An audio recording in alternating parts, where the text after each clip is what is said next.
Hey, everybody. Welcome to another edition of Leaders and Learners, where we all know that the best leaders are lifetime learners.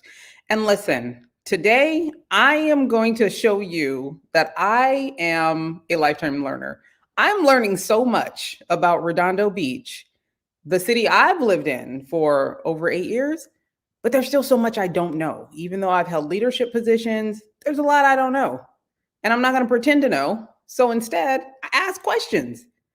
And what I've learned, though, over the last week when we had our first episode, is there's a lot of people that are still afraid to ask questions.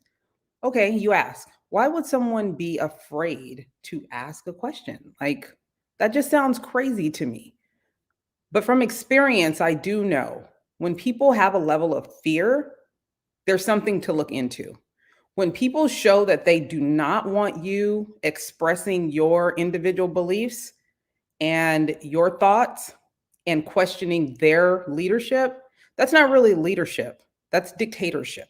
And we have to be very careful about that. And if there's so many people still asking questions that should be very simple to answer, I can't understand why there's so much chaos and distension in such a small place. So I'm going to do what I do, which is continue to ask questions. Now, there are those that will say, you run a PR firm, and I'm also a podcaster, I'm a journalist, and yes, PR is about storytelling. So for those of you that don't know, public relations is about storytelling. It's about getting your story out to people in a way that resonates with them. Most civic organizations, nonprofits, they should be investing in PR because it helps them get their story out. What are you doing that affects the quality of life of other people, especially for the people that you serve? What's your story? Whose life are you affecting? Those are the stories that need to be told. What I see here is that there's a lot of stories that have yet to be told. And I'm following the story where it goes at this point. So bringing you people that can answer some of the questions that you guys send me. I don't have the answers. So I'm bringing you people that can help fill in gaps where you're still trying to figure out why something so simple is so complicated and causes so much drama. We're in a country where you should be okay with people having a difference of opinion. We're not all going to agree. We all have different backgrounds. We come from different places. We all are a collection of our life experiences. So someone making you feel like your experience is irrelevant or your opinion is irrelevant or could get you in some trouble based on who you are individually is just not okay. And well, frankly, I'm just going to continue to ask the questions because just like everybody else, I want answers. I want answers to what's going on in the place that I live, in a place where I'm raising children, in a place where we pay taxes. I want to have clarity to some of these questions. So today, I'm bringing you an attorney because I'm in District 4. And the question is, why do you guys want to recall Obaji? He's your new district representative. Well, for me, he's not representing our district in a way that I feel comfortable. So I'm okay saying that's how I feel. And those that want to support him, they're okay too. I don't dislike you because you support him. I have a right to my feelings and you have a right to yours. But for those that are still looking for answers and not sure, and you ask questions and you're not getting the answers that you want or that you need to feel comfortable one way or the other, I'm going to bring you Miss Maggie Healy, and she's an attorney. So we're going to look at this from a legal perspective, and then you make your own decision. How about that? So without further ado, Miss Maggie, hey girl, how you doing? Very good. That sounds good to me, Tanya. If it's okay with you, I'll just start with my sort of timeline and overview. Or did you want me to introduce my Yes, let background? the people know who you are and what you have done here in Redondo Beach, because I also don't think that many of our neighbors know what everyone does here. Like Right. other than our mayor and city council, and maybe some of our officers that are in the community, many people don't even know all of the people that contribute to quality of life here in Redondo Beach. So if you don't mind, take a few minutes, introduce yourself, a little bit about your background, what you've done here in this city, because it takes people like you to continue to be progressive in a city like this. And then we can get into the legalities and the documentation of our District 4 rep. Okay. Well, I was actually born in District 4 and in a house that my father built with my uncle. And I remember my father going to council meetings and being a little bit upset about all the construction that was going on in that district in the 60s and 70s. That was probably my first introduction to city council. But I remember also my dad being so proud of me when I started working for the city. And I ended up working for the city for 30 years, nearly 30 years. I retired about 10 years ago. And I was assistant to the city manager. I did multi-department projects coordination because we had a lot of projects that involve many departments. And so in the city manager's office, we coordinated the approach to all of that. And I worked a lot with the city attorney's office on ordinances and things like that. I helped the council with public relations and writing their speeches and things like that. So yeah, it was a great job, a lot of variety. And then at one point I just said, hey, I want to do something else. So I left and I went to law school, and now I'm an attorney. I do trust and estate planning, and mostly by referral. So I get to work with a lot of great people and friends and a lot of local people. So that's about me. I think the city was a great place for me to learn about civics and how things really work from the other side, and so that's that. Okay, so I've prepared sort of an outline because the case against our District 4 representative, Mr. Obagi, Zane Obagi Jr., it can become very convoluted because there's actually more than one case. There's 4 cases involved. And so I wrote some notes for myself, so forgive me for reading, but I just want to try and make it simple to understand the background and where it is now. So we'll get there. And then I'm happy to answer any questions. So in October, and all of this information is from court records, court documents, and all of that is public. So really, I'm not so much speaking as an attorney. It's just that I have an attorney background, but I'm speaking as a resident who's concerned because he has some very serious allegations against him. And it also appears to me that he hasn't learned from these mistakes, that he continues to misrepresent the truth. And that's just my personal opinion. But I want to give you just what I understand about the cases here from the actual court documents. So in October of way back in 2016, there were 2 cannabis business partners, Dominguez, last name's Dominguez, and Cullen. They hired Mr. Obagi to provide legal representation to them as partners. And he did so for a year or so, almost a year. And then in June 2017, Obagi dropped Dominguez as a client during a lawsuit and decided to represent only Cullen in this pending lawsuit, which was over the sale of their cannabis business. He then also represented Cullen in a lawsuit filed by Dominguez against Cullen for breach of contract. So the problem with that is Obagi never sought to obtain the informed written consent that is required of his former client, Dominguez. And that is required by professional ethics law that are protected by the bar. And whenever you represent someone adverse to a former client, there are issues that come up like breach of confidentiality, breach of loyalty, things that can help you against that former client. And so that it's really not allowed by the bar. So that's one of the strikes against Mr. Obagi right now. Then in March 2018, Dominguez sued Obagi for malpractice because alleging that Obagi abandoned representing him without his informed written consent.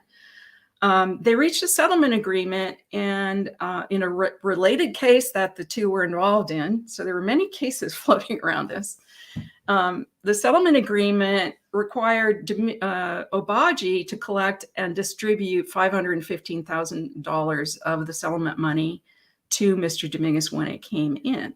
There was like $1.9 million or $1.8 million that was the total package of the settlement.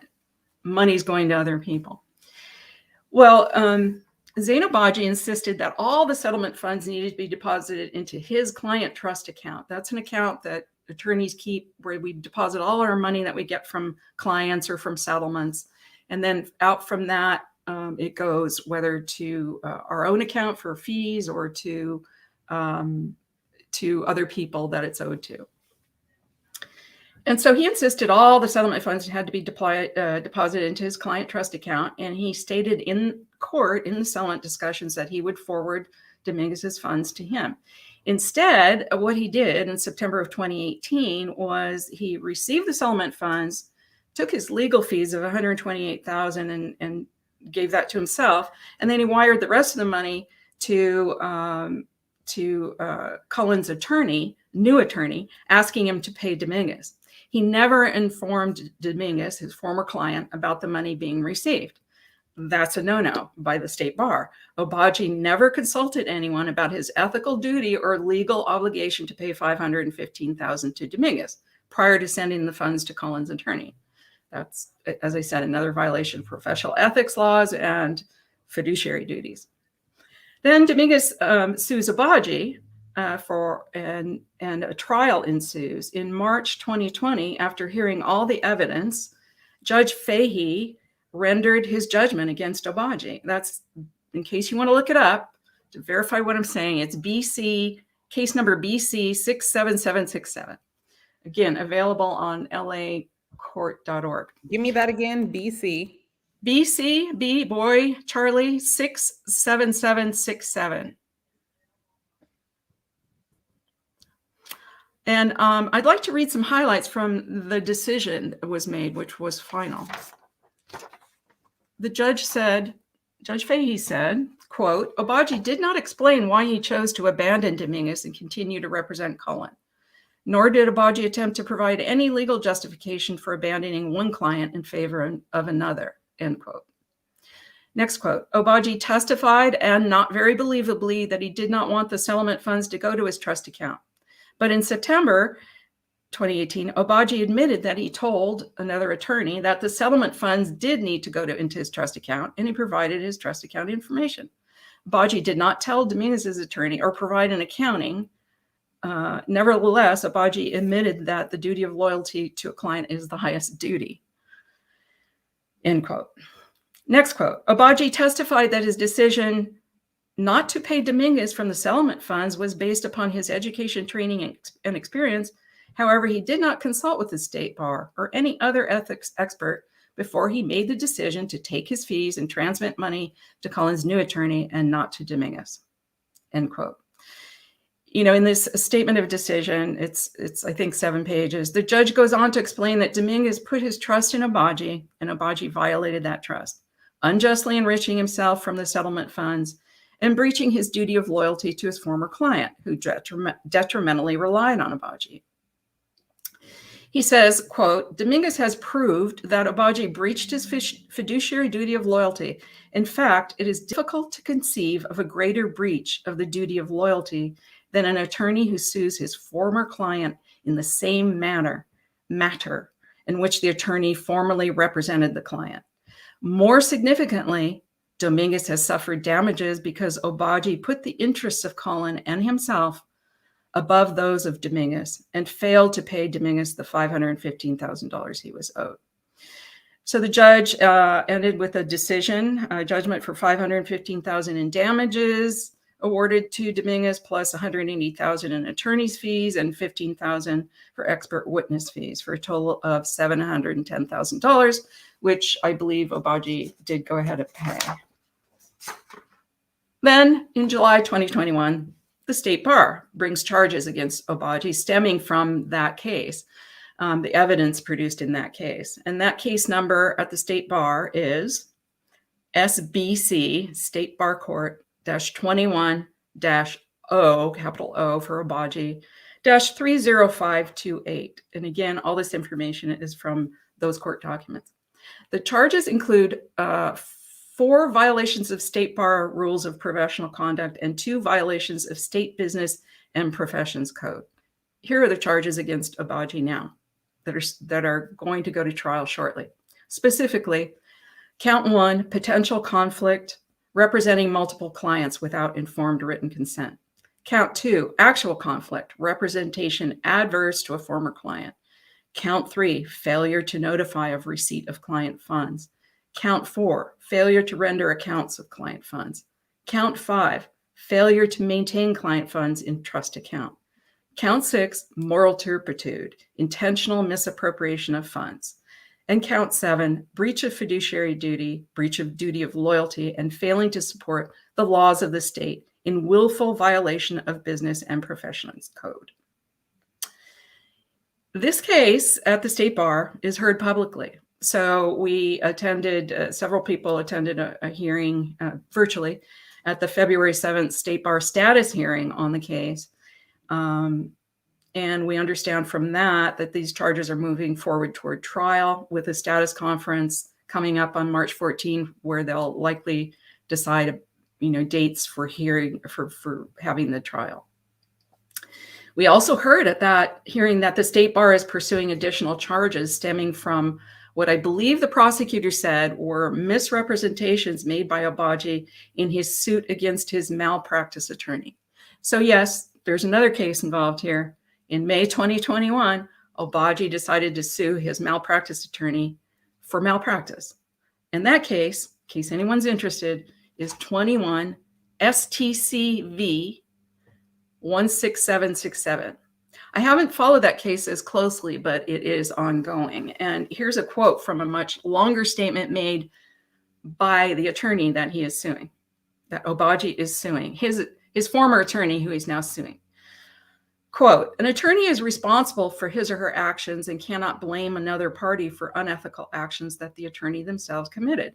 It is well settled in California that one who is licensed to practice as an attorney must conform to the professional standards in whatever capacity he or she may be acting in a particular matter. He goes on to say that this is, quote, Obagi's apparent effort to improperly use this action to assist in his defense of the case pending in the State Bar Court. Obagi clearly fails to accept any responsibility for his own conduct and seeks to blame others, end quote.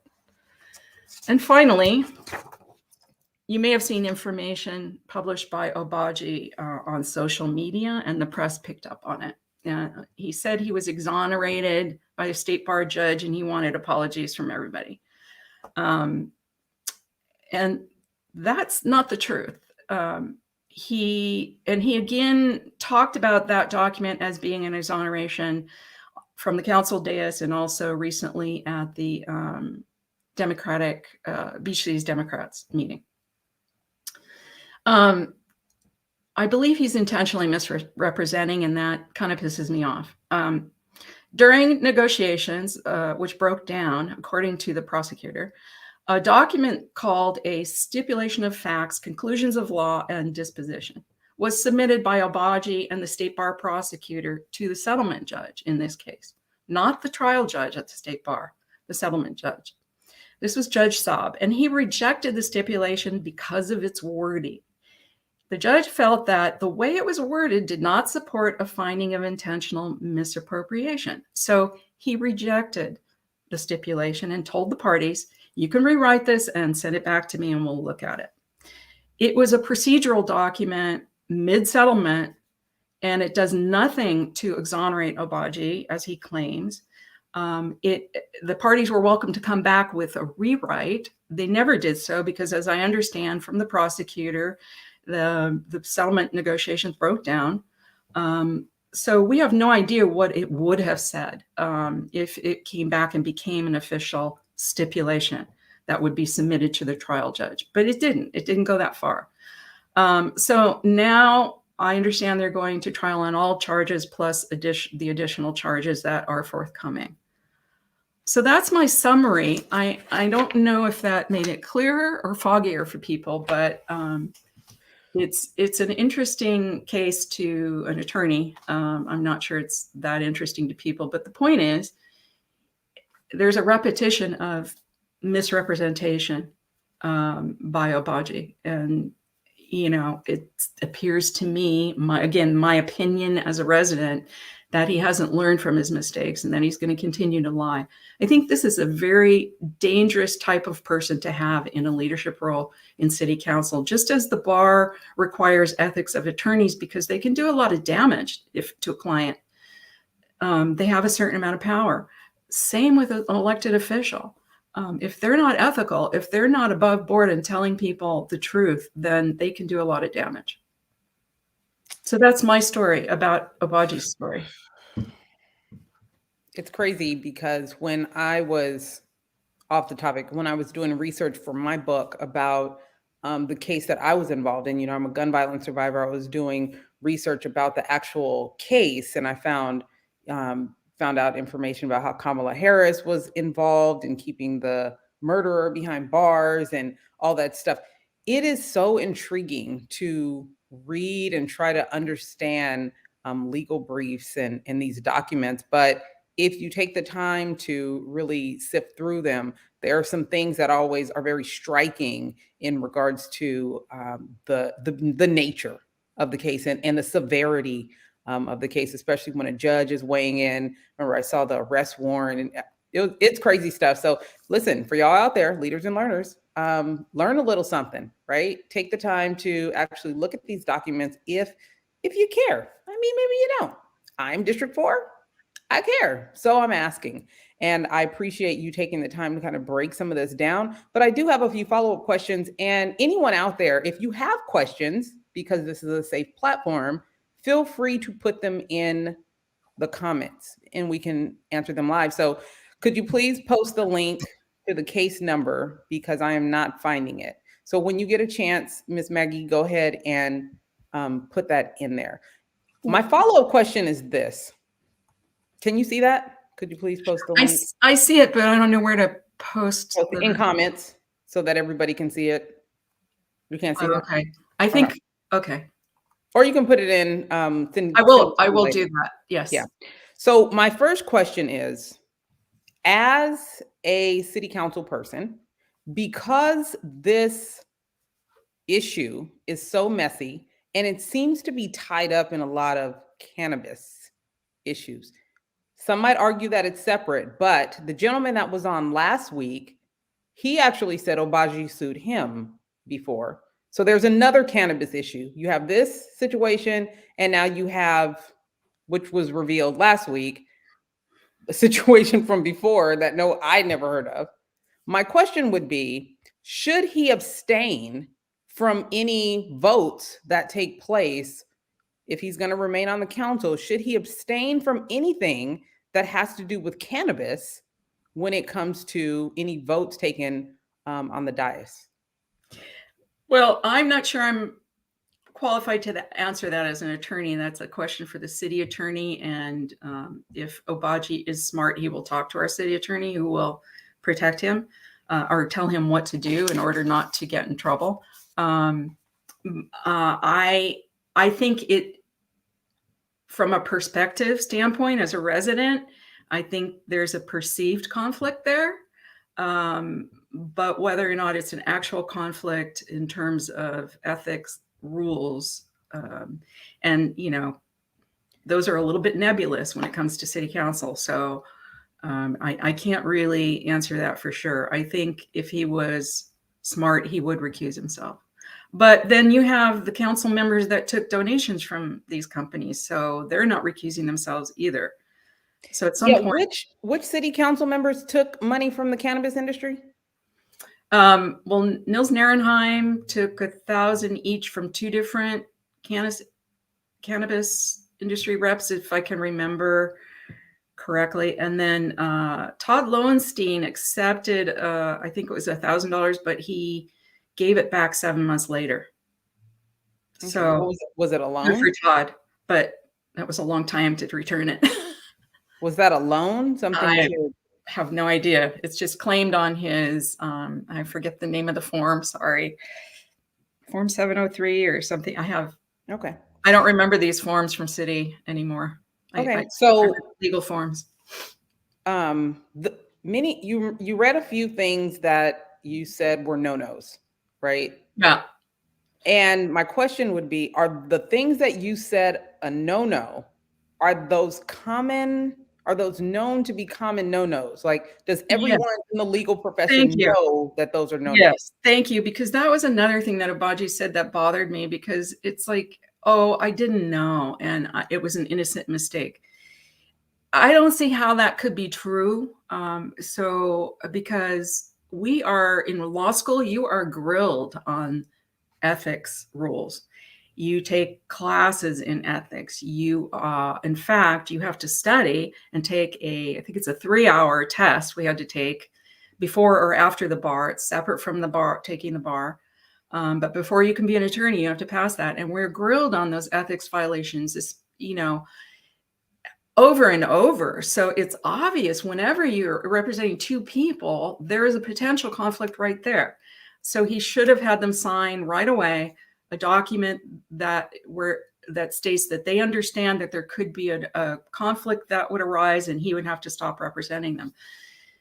He didn't do that. Also, when a conflict does arise, you're supposed to stop the representation and say, I can't do this because there's a conflict. So representing Cullen against Dominguez, who was a former client, without consent, you could do it if Dominguez said, the former client said, okay, yeah, I understand how this is a conflict and I'm going to allow you to do it and I'm going to sign here.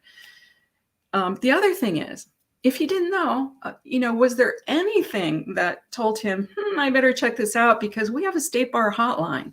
You can call, and I've called it on things like, can I accept payment? I had one of my first clients was a gym instructor, and she said, I'll train you and you write a trust for me. And I said, that sounds great. But then I got back to my office and I went, I better check out if that's okay with the bar. And yes, it turns out it was. But there's those voices that should come up in your head and say, I'm not sure about this. And we have an easy way to get an answer, the state bar hotline. So yeah, attorneys know about these and are careful, and they are going to call and find out. I don't know why Obaji didn't do that. I don't know why he doesn't know the ethics laws. I mean, didn't he had to take the exam to pass to become an attorney. So I want to ask you for your opinion on something as a longtime resident. There seems to be a high level of fear when residents want to speak out or ask a question or send in a letter about something. For instance, when the lawsuit first broke about Obaji, oh no, actually it was when his wife filed for divorce because he touted his family as part of his platform for District 4. And then that went on to hell right after the election and she filed for divorce. So that and the lawsuit came out and they're in the newspaper, and I actually posted it, and I was threatened by the mayor's wife. I am so um, disheartened by the fact that that is the perceived way in dealing with issues here in this community. It hasn't always been that way, or has it not? I've been here about 8, maybe 9 years now, and it seems to be getting more and more contentious. Why are residents so afraid to speak out against this administration? Because I do remember the previous mayor, there were people that didn't agree with him. There were people that didn't always agree with different city council people, but they felt okay speaking out about whatever it was, right? So right. my question for you as a longtime resident is, how has Redondo changed over the last 8, 9 years since I've been here? Because I thought I was going crazy, but it seemed Yeah. like it's trend. Well, yeah, 8, 9 years. That's sort of after I retired. So during my tenure in management at the city, the prior 20 years of my service was probably management, but I worked closely with the councils, and there were always there was an understanding that residents could come and ask questions as long as they didn't get violent. You had to kind of sit there and listen. The other thing, and the mayor would always take the role of defending staff. If people started directing their hostility towards, which I understand, people get upset about issues and they come to council because they're frustrated and nothing's been done. But once they start directing it at city staff who don't have the right to speak, really, when you're in a council meeting, you're serving the council. So all the mayors that I knew would redirect and say, no, speak to the council. And that's how it should be, not beating up on staff. Well, the minute Mayor Brand, his very first meeting as mayor, I was shocked and I wrote him a letter because all of his supporters, his so-called army, self-labeled army of supporters, came up one by one and railed on staff. And having not been away from the city that long, I was shocked. And I just said, why are you not defending staff like all the other mayors have done? And he, of course, sloughed it off as, not his job and people have free speech. Well, city staff don't have free speech up at the dais. They really don't. They can't say, oh, well, just a minute and let me defend myself. No, they're there to serve whatever the mayor and council's pleasure is. So that's something that I noticed right away with Mayor Brand's deal. That's his way of leadership is hostile, really. I have no other word for it. He encourages that. He encourages hostility in his, and I'll call them followers because they're very, very loyal to him. And they are out there, and I've experienced it. You've experienced it. We know other people that have experienced it. You say anything that isn't aligned, you're talking about an issue, all of a sudden you get attacked personally. And from the dais, I have been attacked. Other people have been attacked from the dais, called out for, as defamatory or, lying, when we're really not. We're saying, hey, South Bay Parkland Conservancy, I'm so sorry, didn't mean that. They are doing some things that are against the IRS laws, and they're not being transparent.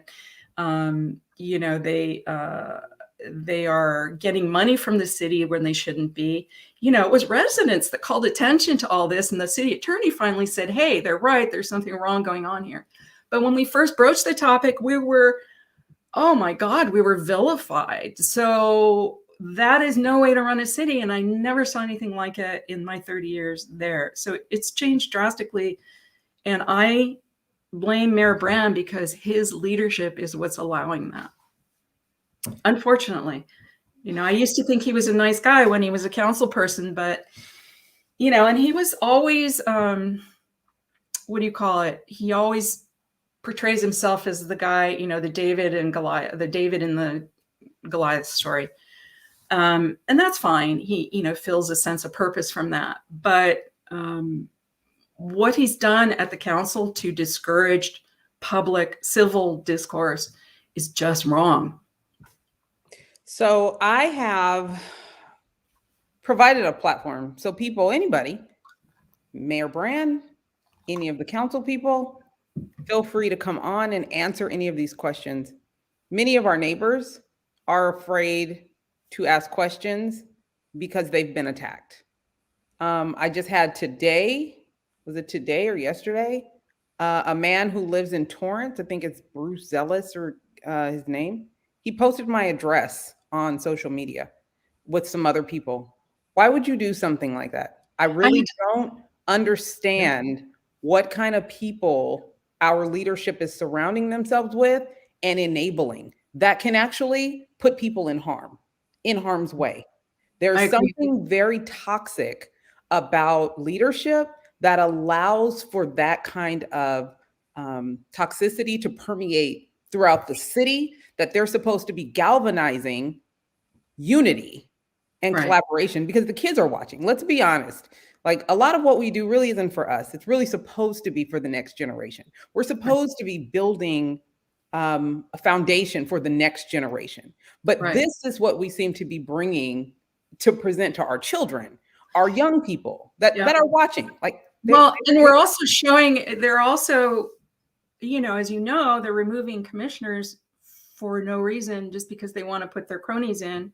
That and there's this giant groupthink going on at City Hall. And I know from management, groupthink is not healthy. You won't get the smart answers. You won't get solutions. You'll get what the leader of the groupthink wants, and that's not always the best thing. So by removing commissions and removing voices that are open to alternatives, it's becoming very, I think, very toxic. I think that word is appropriate. So speaking of which, there are people that wanted to come on the show, but they are afraid. They're afraid of how this will show up in their life outside of this, which is unfortunate. So let me read to you one, and this is for Mayor Brand or anyone that talks to him if he's not watching. But this is definitely for Mayor Brand, and this is from a resident in District 4. And she said, "Hello, I just realized that this is social, so it will be socialized. So she doesn't want to be on, but she wants to ask publicly, Mayor Brand, how can you claim to represent the people when you are actively silencing the voices of so many of the people? If everyone agreed with you, there wouldn't be any need to quash dissent. So by quashing dissent, aren't you admitting that you're not representing all the people?" She has a point. That's really well. You're only representing, are you only the mayor for the people that agree with you? So if people don't agree with you, then you're not their mayor, but you were elected to run a whole city? Well, judging by actions, that what you said is true. I mean, he's not, and it's true of his votes on council, which are Todd Lowenstein and Nils Narenheim and Zain Obaji. They vilify, and I've been the victim of that, anyone who presents a different point of view. So it is toxic. I don't like commenting anymore. I actually am co-host of a group on Twitter. It's called PR Lunch Hours Spaces, on Twitter Spaces, and everyone is from a different place, different country, different city, states. We actually look for opinions and thoughts from others because that helps you grow. Absolutely. But we had someone on the show last week who was very clear as a longtime resident that the goal really isn't growth. They think the goal is actually not even slow growth, it's no growth. And I would like your opinion on that because you've been here for a long time. I'm not from here. I live here, but I'm not from here. I'm from the Bay Area. And San Jose, where I was born and raised, it has grown so much to the benefit of the residents. I'm going to be honest, we've lost a little bit of the culture, but it's still a great place to raise families. It's Right. wonderful for visitors. And, they talk about Silicon Valley a lot, but I could be a little off. So growth was scary for a lot of people, but it happened to benefit us. But again, we seem to be in a moment of no growth. And that obviously does not bode well with the state. So let me know your thoughts on that.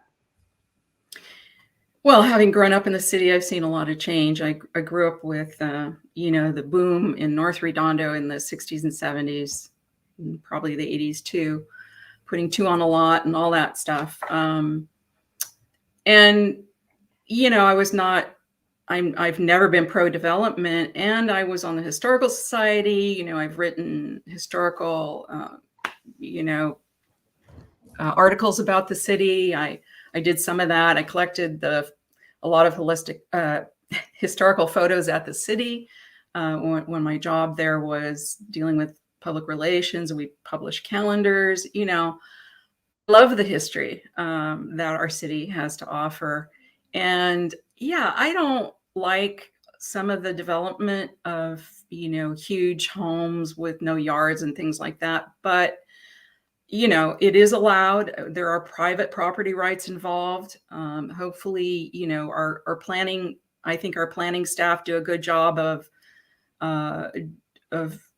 applying the minimal restrictions that they can on private property development. I think, I was part of the city coming together. Well, I was around when Lou Garcia, the city manager, worked towards with the council then and proposed the heart of the city. That eventually was, voted down by the voters. As I understand it, there was too much housing on it. They didn't want all that housing, and that was developing the AES in the harbor area.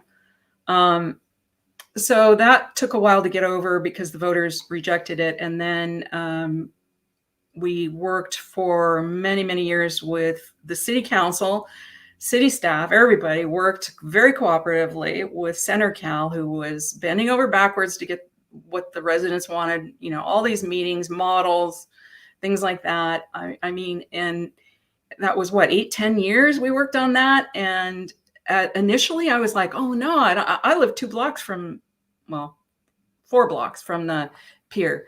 And, I wasn't excited about having this major development going on, but, and neither was my husband, Pat, who, but we looked at the plan. We went down and looked at the model. We talked to the representatives from Center Cal.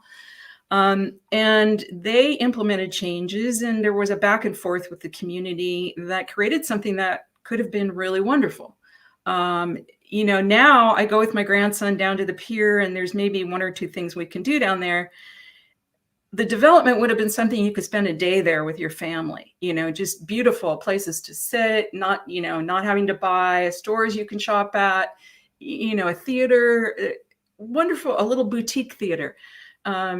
Wonderful amenities, and they would have paid for it all. And now, we have a crumbling parking structure, a crumbling pier. There's not that much to do down there. I don't know.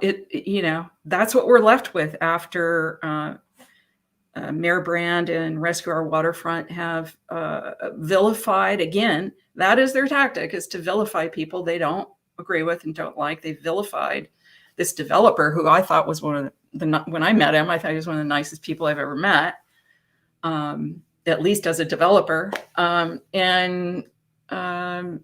I do think that it is more of a no growth, or only the growth that we want, that the small group of people wants, It's unfortunate. Which, I mean, the mayor has done what? He did some restrooms down at the Boat Hoist or someplace like that. And then Todd Lowenstein's very proud of the skate parks that they're saying they're going to put a skate park down there at the pier.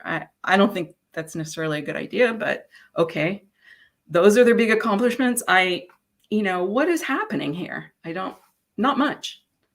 And we're not getting revenue as a result. At least the Galleria, which, the north of our city was the biggest economic engine for a long time. We really lost out when when Nordstrom pulled out of the Galleria, but that's going to get rebuilt, as I understand it. There's a great project there, and that will help. But our waterfront is not really an economic engine. It should be, and it should be a nice place for residents to visit. It's not. It should. It's too bad. Sorry if I went on too much. That will be their legacy, I guess. I don't know. I guess they're okay with that. But going back to, you brought up commissioners. I'm clear about the fact that I want this to be a place where people feel like they can express their opinions. And even if they are afraid to speak out because of how the brand army will come out against them, you can send in your emails and your questions, and I'm happy to read them for you, because it's important for you people that are residents here to know what's going on. I've been told recently that not all of the comments are read anymore at City Council. They are handpicked, and that also means you're not getting all the information. They're very selective in whose comments they let be read. It's not okay, but it's not my choice, right? So I did get permission to read this letter from a commissioner that was dismissed because her ideas were possibly different than the majority. right? She says, Dear Mayor Brand, Council, and staff, without realizing it on November 2nd, a horrible mistake made by you and council reflecting poorly on your political agenda, essentially slitting the throat of your environmental ally. Having volunteered unselfishly for 28 years for the city of Redondo Beach, my first and foremost directive has always been nurturing nature. I live very ecologically conscious and have the most biodiverse of my property than most residents here. I'd like to bring to your attention how consistently I have devoted myself to being actively protecting the environment. So, this is someone that does not want overgrowth because she's very environmentally friendly. Starting in the late 70s, during my bachelor's degree, I worked on a self directed engineering project on how to recycle plastics. I was ahead of my time, and recycling plastics was unheard of back then. In the 80s, I tirelessly worked with the initial group of 10 Dorothy's Green's Home to create Heal the Bay. I remember that organization. Go to the court hearings, research our cause, etc. I was there when we named Heal the Bay. Perhaps you've heard of that small environmental group.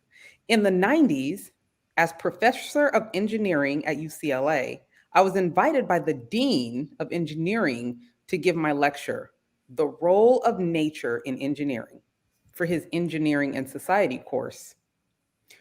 When I was in the Environmental and Public Utilities Commission in the early 90s, I pushed for our city to be compliant with the new state mandated recycling laws.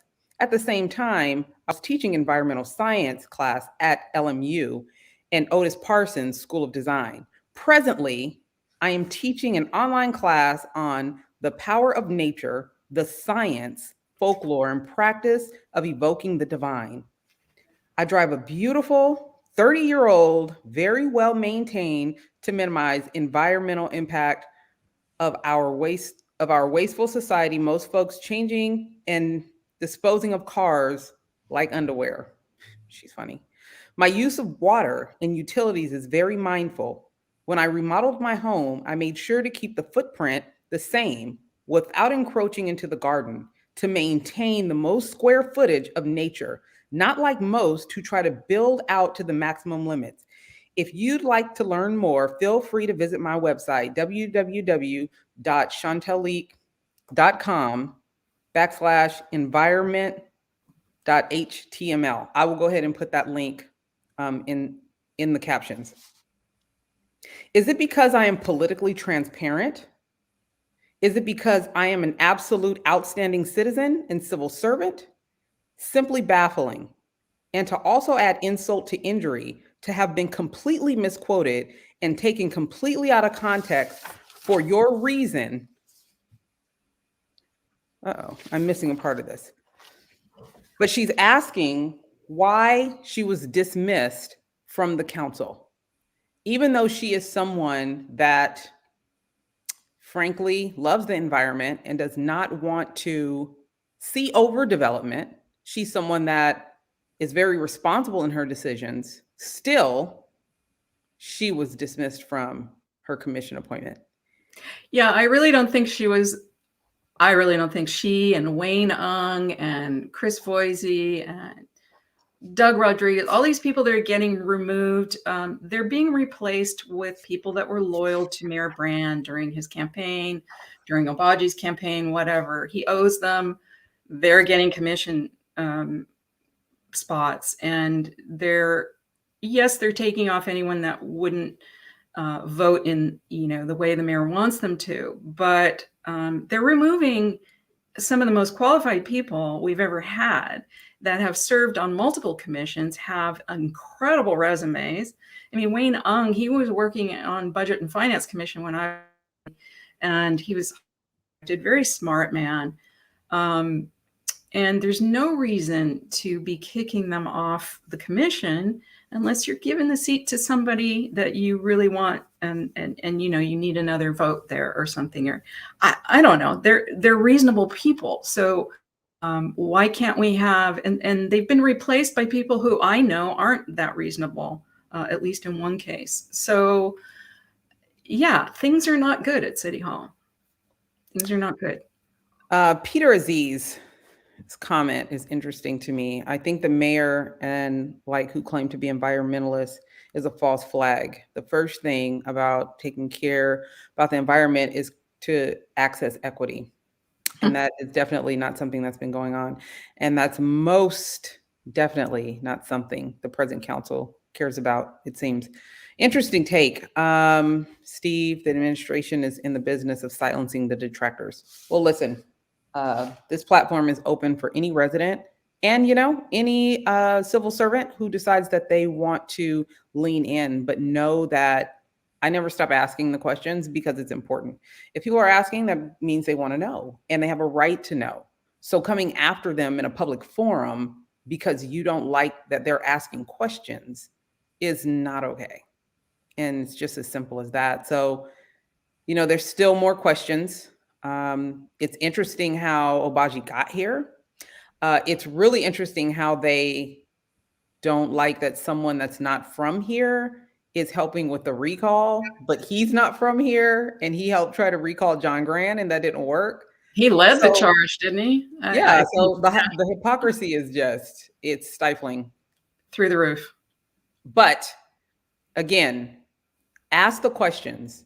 Don't be afraid to ask the questions. If they answer and you like the answer, that's great. If they decide they don't want to answer, then it's up to you to do the digging, find out the answer, and be very clear about what you are supporting. I do recognize that many people were kind of asleep and just thinking that people are going to do the right thing, right? So you don't get all excited about an election because you just assume that the people that are coming here and running for office are really here to do the right thing, but they have been awakened by the fact that their needs and their voice is meant to be silenced, and these people want them to just go along with it. And if you don't, you have to be prepared to defend yourself. I talked to Mayor Brand about some of the things that his surrounding supporters have done to neighbors. And instead of putting an end to that, he justifies it by saying that they just love Redondo. So does that mean that the rest of us who have an opinion don't love Redondo? Does that mean that if we're questioning things that we don't love Redondo? I question my kids. I love them. That's just kind of how life works. And if you are putting yourself in a leadership position, you have to be prepared to be questioned. That's the nature of politics. But going after people personally is not something that should ever be okayed by your love for your city. It's not okay for your love of the country. We saw January 6th. Is that okay? Because you love the country, it's okay to act in a certain type of way? Absolutely not.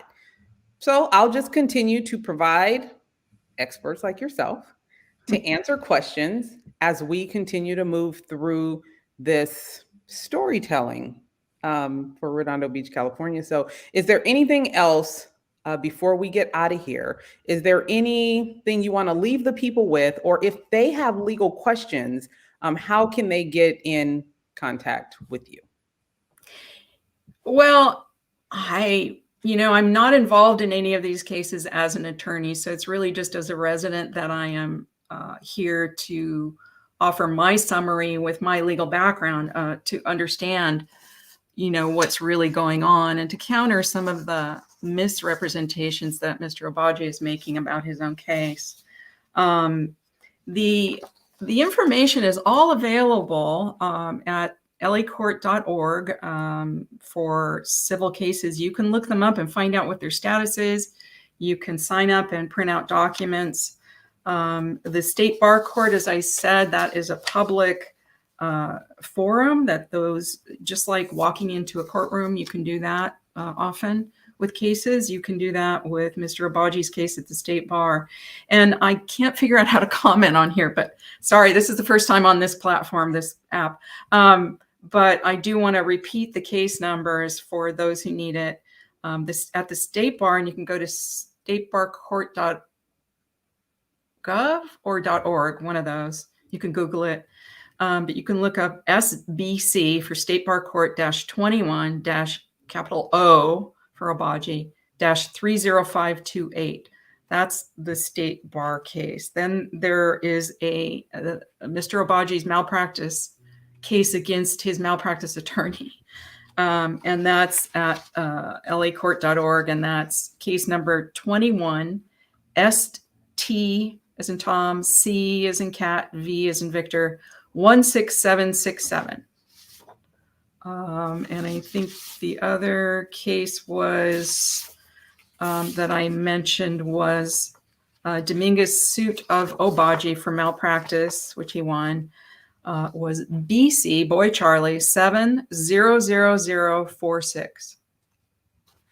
Awesome. But yeah, I would just like to echo your sentiments and thank you for providing this platform for people to speak freely, because as I said, I've been the victim and I've seen others that are truly victimized by Brand and many of his followers, Jim Light, Wayne Craig, and these are public officials as well. They're on commissions or they're heads of political action groups, and they are. And then there's the Bruce Ellis who works with them, and he's out there. They're sort of like trolling on social media and trying to hurt people by attacking personally. And I say, let's stick with the issues, and leave the personality. I think it was Getting to Yes that came up with that. If anybody's read that book, stick to the issues, don't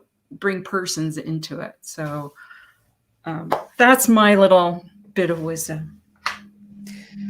I appreciate it. I do have one more question I'm going to ask. And if you don't have an answer, that's fine, because I'm going to keep asking. I'm trying to understand how Mr. Light has sued the city, but he also serves in leadership, because it was over $500,000 that he sued the city for, yeah?